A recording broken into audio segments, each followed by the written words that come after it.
So my name is Idris Boxler. I will be going over fluid and electrolytes and burns. So a couple of notes I have to start off with fluid and electrolytes is the acronym FVE, which is fluid volume excess, which it basically is defined as too much fluid in the vascular space. Some of the causes are HF, which is heart failure. Then we have RF, which is renal failure. Three things that have a lot of sodium are effervescent soluble medications, canned or processed foods, and then we have IV fluids with sodium. Hormone regulation of fluid volume is aldosterone, and the acronym for that is ADH. If you have too much ADH, some things we can see are things like retaining water, we retain fluid volume, urine is concentrated, and the blood is dilute. Now, if you don't have enough ADH, you lose water, you're in a fluid volume deficit, urine is dilute, and the blood is concentrated. Key words for potential ADH, aldosterone, antidiuretic hormone problems are craniotomy, head injury, sinus surgery, transsphenoidal hypophysectomy. Signs and symptoms of fluid volume excess are distended neck veins, you have peripheral edema, wet lung sounds from the fluid basically going back into your lungs, polyuria, high pulse. Some of the treatment methods we have for it is low sodium diets. We want to restrict the fluids. We want to monitor and record their INOs, which is their intake and output, gather daily weight. Then diuretics is an option for medications such as furosemide, butenamide, or hydrochloride. Moving on to burns. For burns, most of these burns that we occur mostly come from the home environment. Some safety considerations is to cover electrical sockets and keep lighters out of reach. Change and check smoke detectors regularly and have an escape plan.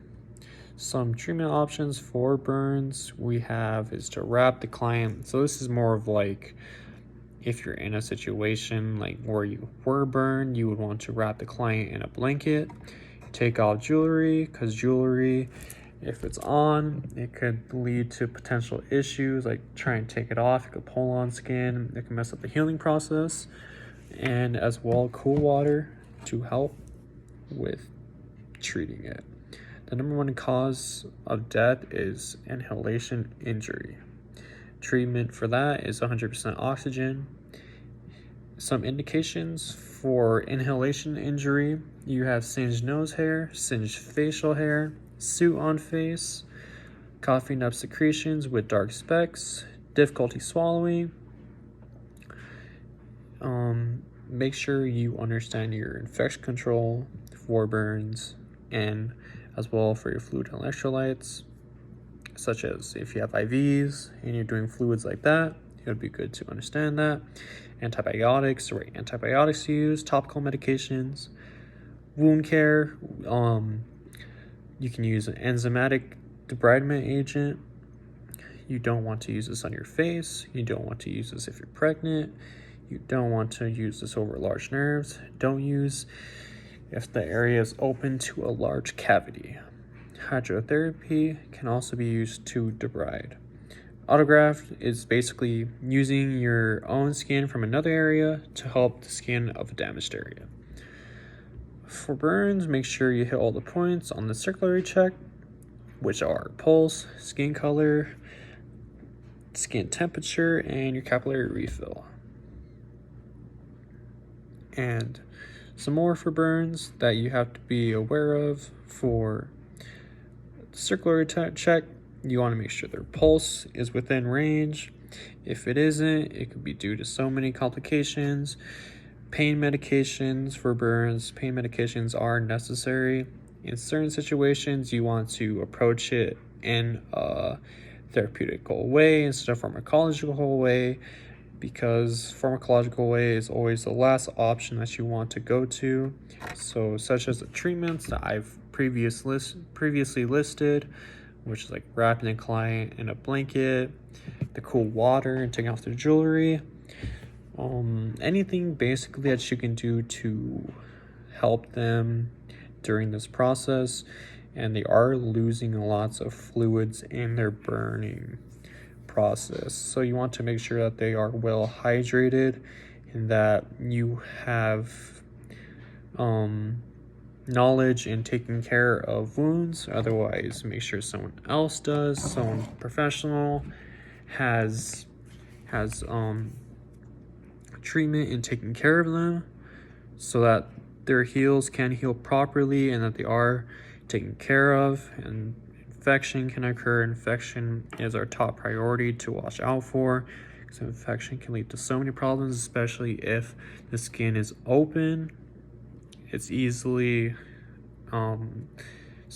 susceptible to any infections, and as well, it's easy portal of entry for any bacteria or anything. So to monitor closely and to make sure that you have dressing over it, and that you have daily wound care. Not even daily, just make sure to check it daily to make sure it's properly healing. No weird colors, no exacerbation, which is basically worsening of the condition. You want to make sure at all costs that this wound is being treated right and to the best of your ability. And whatever you have to go through, whether you have to go through IV fluids, keep your not IV fluids, to keep your fluids up, to make sure that you are well balanced, because dehydration can be a symptom from this, and you don't want to get dehydrated, because since your body is already burned, your immune system is being attacked, so your immune system is suppressed, so infection can easily overcome your body and worsen any conditions you may have on top of the burns. So